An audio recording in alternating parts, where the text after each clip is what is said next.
From Wish TV, All Indiana Politics is your premier source for Indiana politics. Focusing on issues that matter to you. I still want us to be the best in the Midwest. We can't afford another lockdown. Give the citizens of this country the relief they need. Education in the state of Indiana remains priority number one. In-depth, nonpartisan coverage. We don't know exactly where the economy will be in January. People are worried with good reason. Exclusive interviews with Indiana's political leaders. We have the resources here in the state of Indiana to care for those who are in need. Expert analysis on critical legislation. We need to reform those laws. This recovery is going to take some time. We've got to anticipate that there'll be a budget shortfall. From Wish TV, this is All Indiana Politics Podcast on the All Indiana Podcast Network. Good Sunday morning. Welcome to another edition of All Indiana Politics. I'm Phil Sanchez. Senate leaders hope to vote this week on an aid package for Israel and Ukraine. Now, one of Indiana's senators says he's still a no unless Democrats make big concessions on border security. News 8's government reporter Garrett Bergquist spoke with Senator Mike Braun about the aid package and a new impeachment inquiry against President Joe Biden. Let's bring in Senator Mike Braun. Senator, welcome back to the program. Good to be back on. So I want to begin with the House's vote to formalize an impeachment inquiry into President Joe Biden. You've said that you support that move. Why do this when all the allegations involving criminal misconduct are against his son, not the president himself? Well, I think there's a nexus between a father and a son. Ideally, you'd keep that separate in politics, but from what the House has seen, what they're hoping to get more of, there is enough connection between accounts and transfers of money that need to, I would think Biden, if he is obviously doesn't have any connection, why don't you get it out there and prove the point? So I think the House committee chairs think otherwise. And since they had difficulty at getting information that would have maybe made it unnecessary to go forward, they feel that there's enough there. This gives it the formality to where they can get further information and go from there. I think it would be good to clear the air one way or the other. This week was all about defense spending on Capitol Hill. Why did you choose to vote against the National Defense Authorization Act? I think defense is the most important thing we do in the federal government, along with maybe infrastructure and our basic safety net programs. We are breaking the bank across the board. So people can understand anything that we're doing on supplemental defense spending stuff, that's all 100% borrowed money. The amount for the Defense Department on an annual basis, we borrow 30 cents on every dollar we spend, as we do on the domestic side. We are $33 trillion in debt. Biden has put the only budget out there and unapologetically says it's okay to be $42 trillion in debt in 5 years, $52 trillion in debt in 10 years. That is unsustainable. And it allows me to make the point that if we're ever going to fix the federal government, it's going to have to be done across the board. Defense and domestic and entitlement programs. And until we do it, future generations are going to be burdened with a mess. Will Congress pass an aid package for Israel? Will you support the aid package as it currently stands? We should have passed that several weeks ago when the House sent it over. And for the first time in 5 years, it wasn't borrowing every penny of it. It would have been offsetting it from the $80 billion that one of the borrow and spend bills put out there for the IRS. I thought that was sad and very hypocritical on the other side of the aisle because they voted against it because it had to pay for. And that could have been done a month ago. Is the aid package enough for what Israel needs? I think that every time someone wants more, we got to be careful. We got to fit it into the entirety of our own capability. I think when it comes to Israel, they've been they're a democracy. They've been our ally in the Mideast. Under the Trump administration, other Arab countries were even coming along to get along with Israel. This was orchestrated by Iran through Hamas. It set that back big time. And what happened on October 7th is going to have to be remediated. And that looks like it's going to be costly and drawn out. And I think we got to be very careful that we're not inflicting humanitarian issues and problems, loss of life, in the pursuit of it. It's a quagmire currently. We got to be involved with it. We need to measure every cent carefully, and I think the package that was proposed by the House, we should have passed it, and it would have been paid for to boot. Will you vote for the aid package as it currently stands? There won't be any Republican senator voting for any additional aid, Israel, Taiwan, or Ukraine, until a real substantive border plan is put out there. And we're working on it now. That is solely in the lap of Senate Democrats. Even Biden, the White House, has come forward saying that something needs to be done. And sadly, that's because he's hemorrhaging politically on all the consequences of an open border. Why tie the needs of our allies, especially Israel, to the border? Because they're all security issues. And if sadly you can't get someone to address what is the biggest priority of all the considerations independently, you've got to sometimes use it to where you get that done first, or you're not going to get to the others. I still think once you reach an agreement on the border, that all of these bills should be voted upon independently, not thrown into a package of four. Ukrainian President Volodymyr Zelensky was on the Hill earlier in the week. Did you meet with him, and do you plan to support aid to Ukraine? I did meet and listened, and I think he and the Ukrainians occupy the high moral ground. Putin invaded a country. I think he'll go down in the pantheon of some of the worst we've ever had. He needs to be held accountable. But even Zelensky made clear that this has turned into a stalemate. When they were taking back territory that was thinly defended, where the Russians were pushing from the east into Ukraine, that has mostly been accomplished. The big issue is it looks like you could spend a lot of money and not have any movement from where the line is currently. So I think the big focus needs to be on how you negotiate a settlement there, rather than pouring hundreds of billions of dollars over the next few years into something that looks like it doesn't have a real way to change the dynamic. All right, coming up, what the 5 Republican candidates for governor had to say about a controversial technology park.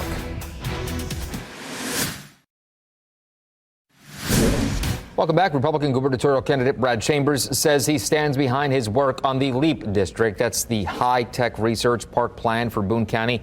His comments came during a forum featuring the 5 major Republican candidates for governor. His opponents called the project an example of an economic development corporation run amok. I'm a firm believer in that, it's bottom up, not top down. So I do not believe, for example, I used to run the IDC, that the IDC should be conducting itself, and I'm going to be very clear on this, it should not be conducting itself as a developer. It should not be buying land with taxpayer dollars. Also, most of our economic growth occurs from small, medium-sized businesses and startups, and that's a talent attraction. If someone like Chuck Surak doesn't move from Ohio back to Fort Wayne, we don't have Sweetwater Sound in Fort Wayne, Indiana. And I could show you all kinds of leaders across the state of Indiana who started businesses here because they were attracted to move here. And so our strategy is really a 92 county strategy. It's not that we don't believe in big projects. We just don't believe that should be the primary way that we grow our economy. It has to be a 92 county strategy. And then the last thing, I just don't believe in centralized planning. Like, I don't think that we as government are smart enough to predict the future of an economy. I think you have to build an environment where people can come, live, flourish, and grow their business, and then see what magic happens over the next 5, 10, 15, 20 years. In talking to those officials within the counties affected by LEAP, it's not so much that the discussion is around, is this a bad or good development? The discussion is around the lack of transparency and the lack of collaboration. And I think it illustrates the need for a change in our economic development approach moving into the future. For the last 25 years, we've had a very state-driven, top-down, paternalistic approach to economic development. And we have left our leaders behind. And as governor, I would focus on building capacity among our leaders, because in the best of the class states, you have strong state economic development organizations, but you also have strong local economic development organizations. So you have that strong partnership after you go after these deals. It's what we need to do moving into the future, is to look at how to build capacity, how to raise up our local economic development organizations so we can have a stronger effort moving into the future. When it comes to the LEAP district, that's getting a lot of discussion out there. I think in concept, having stuff like that is good, but you can't get the cart before the horse. We're now engaged in a significant discussion on the most important natural resource. How are we going to get water to it? So you got to make sure you do these things with proper planning, make sure you got your ducks in a row, and again, let's make sure that prosperity is spread around the state. The LEAP project is certainly the best example of what's wrong with government. The Indiana Economic Development Corporation has operated as a shadow government, and the lack of transparency has created this situation. It looks like a good project from a perspective on paper, but when you go into those communities, into those counties that are affected by it, you get a different story. It has been a top-down approach. It has been a we know better than you attitude. And that's what we see from the federal government. And that's, if we don't like it at the federal level, we shouldn't like it from the state level as well. If you have to pipe in 53 miles of water from 53 miles away, perhaps you should rethink the feasibility of the project. There's lots of questions that are being asked about this. So economic growth is wonderful moving forward, but at what cost? And we need to make sure that we maintain the character of our communities, the character of our state. We're not here to compete with Chicago or New York or other locations. I'm super proud of the job that we did. And then we looked around and we said, what is North Carolina doing? What is Arizona doing? And the LEAP district is they're playing offense is what they're doing. We have to play economic offense. The LEAP district is an investment in playing economic offense. It's an investment in our future. It's an investment in high-wage careers to keep our kids here. Eli Lilly validated that investment strategy. They validated that investment strategy with a $4 billion investment in Boone County when they were probably going to go to North Carolina or Ireland. They spent $1.5 billion in North Carolina just a few years ago. We gave them the choice to stay here and create those high-wage jobs in Indiana. We would be pouring concrete and erecting steel and hiring high-wage jobs for Intel if we had LEAP 2 years ago. We missed that by months. They wanted to be here. They wanted to be by Purdue University, one of the best schools in the country for microelectronics. We are now ready, but we were not ready. We have to play economic offense because everyone around us is. And to keep these kids here, we need to recruit high-wage industries. We need to continue to invest in entrepreneurship and innovation. And so, this is a choice. Are we, the number one job of a governor, in my view, is to grow the economy, to add jobs, to add high-wage jobs, to move our average wage above U.S. average, to grow our GDP into the future. And I think I'm uniquely qualified to do that. All right, coming up, Indiana's best political team assesses the governor field and potential further trouble for Attorney General Todd Rokita. All right, welcome back to All Indiana Politics as we welcome in two members of Indiana's best political team, Democrat Laura Beck and Republican Mario Massolmani. Good to see you both. Let's begin with the LEAP district and the candidates for governor. Laura, Chambers was on defense for that portion of the forum, as you heard here earlier in the show. How much could the controversy, in your opinion, over the LEAP district hurt him in the primary? Well, I think that this primary is just going to be one of the most interesting primaries that we've probably ever had in Indiana's gubernatorial history. So let me say that first of all. But I think because it is an issue, let's talk about it. It's about local local folks, right? And knowing what they want for their community. It involves a natural resource, which is water, which is scarce. It also involves businesses, job creation, growth, and different ways of going about it. So I think from a political standpoint, yes, I think it has major repercussions. And from a practical standpoint, it does. And then also from a quality of life standpoint. And so sometimes these can be issues that really take off and take on. I'm assuming everyone is doing polling. So it could be coming up in polls that this is an issue that he could be potentially vulnerable on. Right. But it also is evidenced by the discussion that I thought was very civil that they had. So kudos to them for that. It really does show different approaches to economic development. And it's very clear that everyone has a very unique perspective on it. And it's going to be who the voters who vote for them and come out and vote for them, what they believe. And to that point, Laura, Mario, I want to bring you in here. Same question to you, but how much do economic development issues resonate in a primary compared to other topics?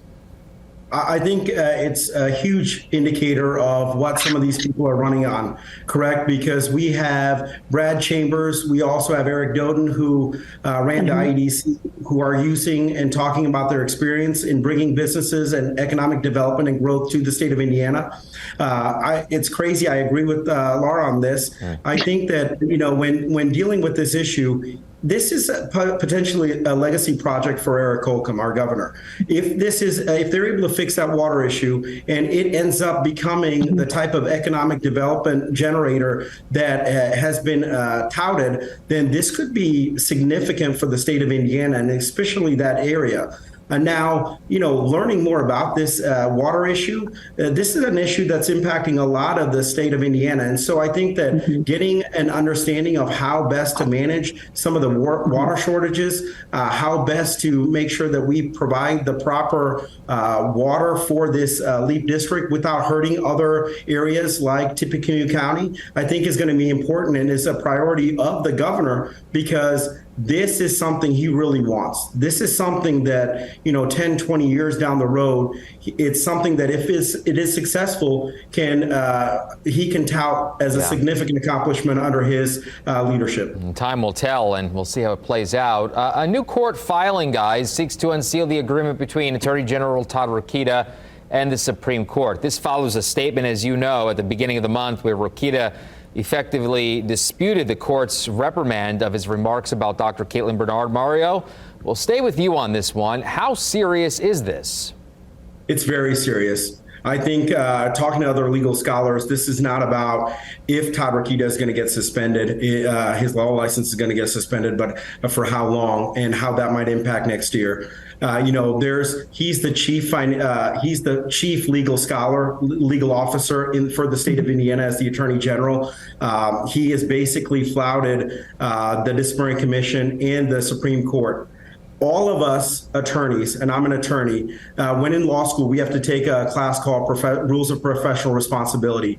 Additionally, to pass the bar, to get our bar license, we have to take a specific test just on these rules, and we have to pass that. And we have to do a character and fitness test.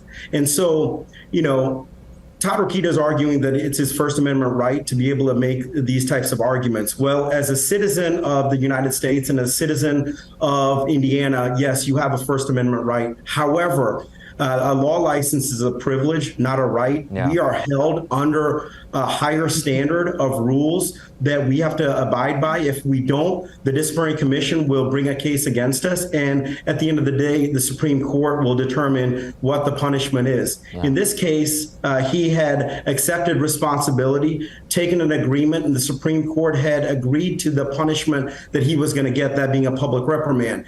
However, the day they approved it, he comes out and says, I did nothing wrong. Right. This is the liberal, leftist, woke, you're throwing a bunch of political words out there. I want to get Laura in here. I have a minute left, Laura. You're the communications expert here. That was kind of the legal perspective. So your thoughts on this from a communications and a political standpoint. Go ahead. A minute left.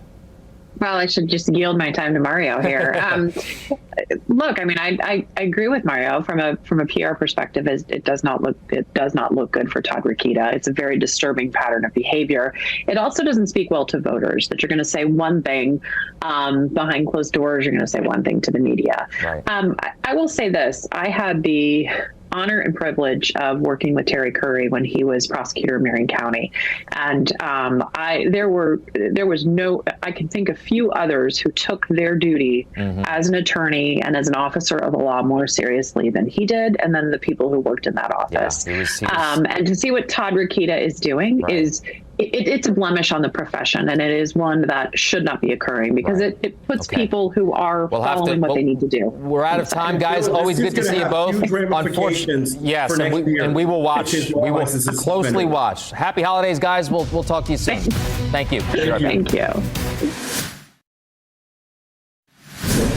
And thank you for joining us for All Indiana Politics this week. We'll be back here next Sunday morning at 9:30. You can also find our brand new All Indiana Politics podcast. It's part of the All Indiana Podcast Network at wishtv.com. Have a great rest of your week. From Wish TV, this is All Indiana Politics Podcast on the All Indiana Podcast Network. Watch All Indiana Politics live Sunday mornings at 9:30 on Wish TV and at wishtv.com. Subscribe to this podcast and listen weekly here on the All Indiana Podcast Network. And be sure to discover even more great podcasts at allindianapodcastnetwork.com.